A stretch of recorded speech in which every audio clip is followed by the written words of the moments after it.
ನಮಸ್ಕಾರ, ಇಬ್ಬರಿಗೂ ಸ್ವಾಗತ. ಪ್ರಶಾಂತಿಂದಾನೇ ಚರ್ಚೆ ಶುರು ಮಾಡ್ತಾ ಇದ್ದೀನಿ. ಪ್ರಶಾಂತ್, ಸಂಜೆನೂ ಮಾತಾಡಿದ್ವಿ ನಾವು ಪಾರ್ಟಿ ರೌಂಡ್ಸ್ನಲ್ಲಿ. ರಾಹುಲ್ ಗಾಂಧಿ ಅವರು ಮಾಡ್ತಾ ಇರುವಂಥ ಅಬ್ಜೆಕ್ಷನ್ಗಳನ್ನು ತಳ್ಳಿ ಹಾಕೋದಕ್ಕಾಗೋದಿಲ್ಲ. ಆದರೆ ಕೇಂದ್ರ ಚುನಾವಣಾ ಆಯೋಗ ಇದರಲ್ಲಿ BJPಯ ಜೊತೆಗೆ ಶಾಮೀಲಾಗಿ ಇದನ್ನೆಲ್ಲ ಮಾಡಿಸ್ತಾ ಇದೆ ಅನ್ನುವುದಕ್ಕೆ ಸಾಕ್ಷಿಗಳಿಲ್ಲ. ನಂಬರ್ 1. ನಂಬರ್ 2, ಇದನ್ನು ಒಂದು ಪಬ್ಲಿಕ್ ಡಿಬೇಟನ್ನಾಗಿ ಮಾಡುವ ಉತ್ಸಾಹ ಏನು ಕಾಣಿಸ್ತಾ ಇದೆ ರಾಹುಲ್ ಗಾಂಧಿ ಅವರಲ್ಲಿ, ಅದು ಪ್ರಕರಣವನ್ನು ನ್ಯಾಯಾಂಗದ ಕಟಕಟೆಗೆ ತೆಗೆದುಕೊಂಡು ಹೋಗಿ ಲಾಜಿಕಲ್ ಎಂಡಿಗೆ ತಗೊಂಡು ಹೋಗೋ ಉತ್ಸಾಹ ಕಾಣಿಸ್ತಾ ಇಲ್ಲ. ಅಜಿತ್, ಮಹದೇವಪುರದಿಂದ ಏನು ಮತ ಕಳ್ಳತನದ ಆರೋಪಗಳ ಸರಮಾಲೆ ಶುರುವಾಗಿತ್ತು, ಅದು ಆಳಂದದಿಂದ ಈಗ ಮಹಾರಾಷ್ಟ್ರಕ್ಕೂ ಹೋಗಿತ್ತು. ಬಟ್ ಮಹಾರಾಷ್ಟ್ರದಲ್ಲಿ CSDS ಕ್ಷಮೆ ಕೋರಿದ ಕಾರಣದಿಂದ ಅದು ಜಾಸ್ತಿ ಸಸ್ಟೇನ್ ಆಗಲಿಲ್ಲ. ಅಲ್ಲೂ ಒಂದೆರಡು ಕ್ಷೇತ್ರಗಳ ಬಗ್ಗೆ ರಾಹುಲ್ ಗಾಂಧಿ ಆರೋಪವನ್ನು ಮಾಡಿದರು. ಈಗ ಅದು ನೇರವಾಗಿ ಹರಿಯಾಣಕ್ಕೆ ಹೋಗಿದ್ದಾರೆ. ನೋಡಿ, ಭಾರತದ ಚುನಾವಣಾ ಇತಿಹಾಸವನ್ನು ತೆಗೆದು ನೋಡಿದಾಗ ಇನ್ಕಂಬೆಂಟ್ ಸರ್ಕಾರಗಳು ಚುನಾವಣಾ ಆಯೋಗವನ್ನು ಬಳಸಿಕೊಂಡು ಅಥವಾ ಅಲ್ಲಿರುವ ಅಧಿಕಾರಿಗಳನ್ನು ಬಳಸ್ಕೊಂಡು ಏನೂ ಮಾಡಿಲ್ಲ ಅನ್ನೋದನ್ನು ಯಾರೂ ಕೂಡ ಹೇಳೋಕ್ಕಾಗಲ್ಲ, ಒಪ್ಲಿಕ್ಕೆ ಸಾಧ್ಯ ಇಲ್ಲ. ಆಯಾ ಸರ್ಕಾರಗಳು ಆಯಾ ಕ್ಷೇತ್ರಗಳಲ್ಲಿ ಅಧಿಕಾರಿಗಳನ್ನು ಬಳಸ್ಕೊಂಡಿವೆ. ಆದರೆ ಚುನಾವಣಾ ಆಯೋಗ ಈಗ ಸುವರ್ಣ ನ್ಯೂಸ್ ಅಂದ ತಕ್ಷಣ ಇಲ್ಲಿನ ಎಂಪ್ಲಾಯೀಸ್ಗಳಿದ್ದಾರೆ, ಹೌದು ಅಲ್ವಾ? ಇನ್ನೂ ಯಾವುದೋ ಈಗ ಕಾಂಗ್ರೆಸ್ ಪಾರ್ಟಿ ಅಂದ ತಕ್ಷಣ ಮೇಲೆ ರಾಷ್ಟ್ರೀಯ ಅಧ್ಯಕ್ಷರಿಂದ ಹಿಡಿದು ಕೆಳಗಡೆ ಬ್ಲಾಕ್ ಕಾಂಗ್ರೆಸ್ ಪ್ರೆಸಿಡೆಂಟ್ವರೆಗೆ ಒಂದು ವ್ಯವಸ್ಥೆ ಇದೆ.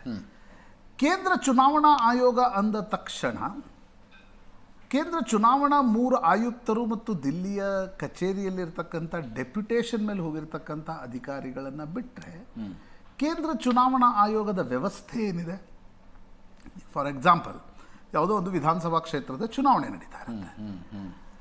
ಯಾವ ಕೇಂದ್ರ ಚುನಾವಣಾ ಆಯುಕ್ತರು ಬಂದು ವಿಧಾನಸಭಾ ಚುನಾವಣೆಯ ಕ್ಷೇತ್ರದಲ್ಲಿ ನೀವು ಧಾಂಧಲಿಗಳನ್ನು ನಡೆಸಲಿಕ್ಕೆ ಅವ್ರಿಗೇನು ಮೆಕ್ಯಾನಿಸಮ್ ಅಲ್ಲಿ ಅದು ವರ್ಕ್ ಆಗುತ್ತೆ?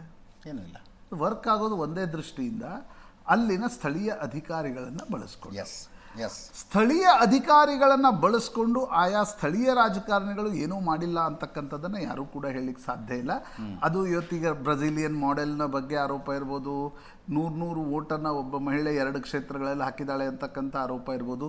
ಇದಕ್ಕೆಲ್ಲ ಡೆಫಿನೆಟ್ಲಿ ಚುನಾವಣಾ ಆಯೋಗ ಉತ್ತರವನ್ನು ಕೊಡಬೇಕಾಗುತ್ತೆ.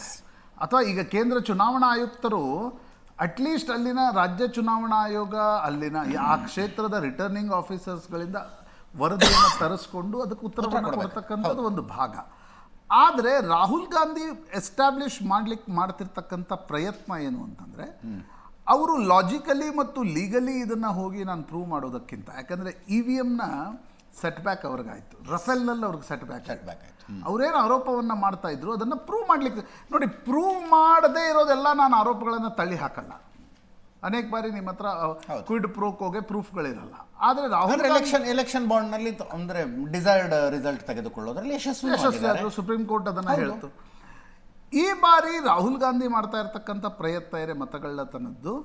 ಮೋದಿ ಮತ್ತು ಕೇಂದ್ರ ಚುನಾವಣಾ ಆಯೋಗ ಒಬ್ರಿಗೊಬ್ರು ಮಿಲಿಭಗತ್ತಾಗಿ ಚುನಾವಣೆಗಳನ್ನು ಗೆಲ್ತಿದ್ದಾರೆ ಹೊರತು ಫೇರ್ ಆ್ಯಂಡ್ ಫ್ರೀ ಇಲೆಕ್ಷನ್ಸ್ಗಳು ಭಾರತದಲ್ಲಿ ನಡೀತಾ ಇಲ್ಲ ಅನ್ನೋದನ್ನು ಪೊಲಿಟಿಕಲಿ ಪ್ರೂವ್ ಮಾಡ್ತಕ್ಕಂಥ ಪ್ರಯತ್ನವನ್ನು ಅವರು ಮಾಡ್ತಿದ್ದಾರೆ.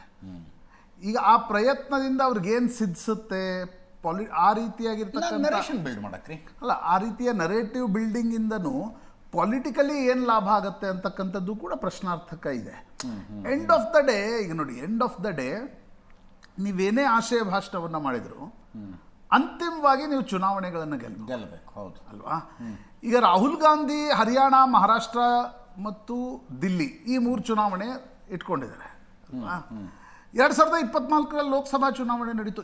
If that is the case, ಮಹಾರಾಷ್ಟ್ರದಲ್ಲಿ, ರಾಜಸ್ಥಾನದಲ್ಲಿ, ಉತ್ತರ ಪ್ರದೇಶ, ಅಂದರೆ ನಾನು ಚುನಾವಣಾ ಆಯೋಗವನ್ನು ಅಥವಾ ಭಾರತೀಯ ಜನತಾ ಪಾರ್ಟಿಯ ಸರ್ಕಾರವನ್ನು ಎಲ್ಲೂ ಸಮರ್ಥನೆ ಮಾಡ್ಕೊಳ್ಳೋ ಪ್ರಯತ್ನ ಮಾಡ್ತಾ ಇಲ್ಲ. ಆ ಉತ್ತರವನ್ನು ಅವ್ರು ಕೊಡ್ಕೋತಾರೆ. ತಾರ್ಕಿಕವಾದ ಪ್ರಶ್ನೆಗಳು ಎಂಥವ್ರಿಗಾದ್ರೂ ಬರುತ್ತೆ. ನಾನು ರಾಹುಲ್ ಗಾಂಧಿ ಅವ್ರು ಕೇಳೋ ಪ್ರಶ್ನೆ ಹಾಗಿದ್ರೆ, ಇದು ಹೈಡ್ರೋಜನ್ ಬಾಂಬ್ ನಿಜ ಆಗಿದ್ರೆ 2024ರ ಲೋಕಸಭಾ ಚುನಾವಣೆಯಲ್ಲಿ ಬಿಜೆಪಿ ಅಂದರೆ ಇವತ್ತು ಬಿಜೆಪಿ 90 ಬಂದುಬಿಟ್ಟಿದ್ರೆ ಅವ್ರನ್ನ ಹಿಡಿಯೋರೇ ಲೆಕ್ಕ ಇರಲಿಲ್ಲ. ಹೌದು. ಮಹಾರಾಷ್ಟ್ರದ ಚುನಾವಣೆ, ಆಮೇಲೆ ಉತ್ತರ ಪ್ರದೇಶದಲ್ಲಿ ಯಾಕೆ ಕಡಿಮೆ ಬಂತು? ಸರಿಯಪ್ಪ, ಕರ್ನಾಟಕದಲ್ಲಿ 136 ಸೀಟ್ ಬಂತಲ್ವಾ? ಇಫ್ ಇದೆಲ್ಲವೂ ನಡೆದೇ ನೀವು ಚುನಾವಣೆ ಗೆಲ್ಲಬಹುದು ಅಂತಕ್ಕಂಥ ನರೇಟಿವ್ ಬಿಲ್ಡ್ ಮಾಡೋ ಪ್ರಯತ್ನ ಮಾಡ್ತಾ ಇದ್ರೆ, ಹಾಗಾದ್ರೆ ಕರ್ನಾಟಕದ ಚುನಾವಣೆಯಲ್ಲಿ 136 ಹೆಂಗ್ ಬಂತು? ತೆಲಂಗಾಣ ಚುನಾವಣೆಯಲ್ಲಿ ಹೆಂಗ್ ಬಂತು? ಪಶ್ಚಿಮ ಬಂಗಾಳದ ಚುನಾವಣೆಯಲ್ಲಿ ಮಮತಾ ಬ್ಯಾನರ್ಜಿ ಹೆಂಗ್ ಸತತವಾಗಿ ಗೆಲ್ತಾ ಇದ್ದಾರೆ? ಈಗ ಹರಿಯಾಣ ನೋಡಿ, ರಾಜಕಾರಣಿಗಳಿಗೆ ಕೊಡ್ತಕ್ಕಂಥ ಹೇಳಿಕೆಯ ಆಧಾರದ ಮೇಲೆ ನಾವೆಲ್ಲವನ್ನ ಇನ್ಫರೆನ್ಸ್ ಎಳಿಲಿಕ್ಕೆ ಹೋದ್ರೆ ನಯಾಬ್ ಸೈನ್ಯ ಒಂದು ಹೇಳಿಕೆಯನ್ನು ಇಟ್ಕೊಂಡು ಇನ್ಫರೆನ್ಸ್ ಎಳಿತಾರೆ. ಅಂತ ಹೇಳಿಕೆಗಳನ್ನ ಎಲ್ಲ ಅಂತ ಹೇಳಿಕೆ ನಾವೇ ಸರ್ಕಾರ ಮಾಡ್ತೀವಿ ಕರ್ನಾಟಕದಲ್ಲಿ ಅಂತ ಹೇಳಿಕೆಗಳು ದಿನ ಪ್ರತಿ ಬರ್ತಾ ಇರ್ತವೆ.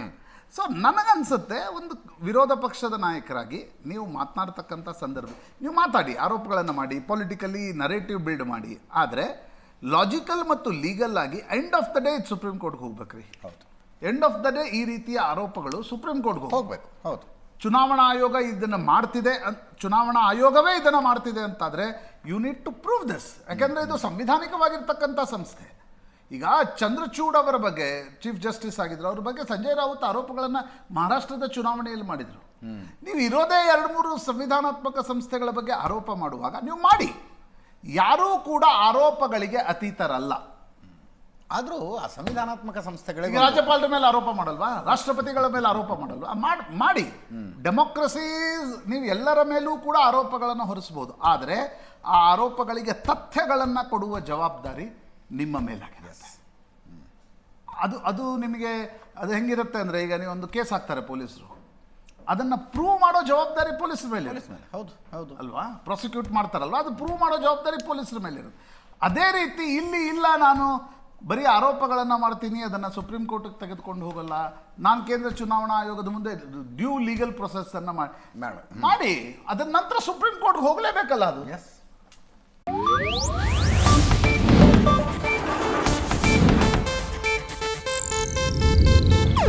ಇದು ಏಷ್ಯಾನೆಟ್ ನ್ಯೂಸ್ ನೆಟ್ವರ್ಕ್ ಪ್ರಸ್ತುತಿ.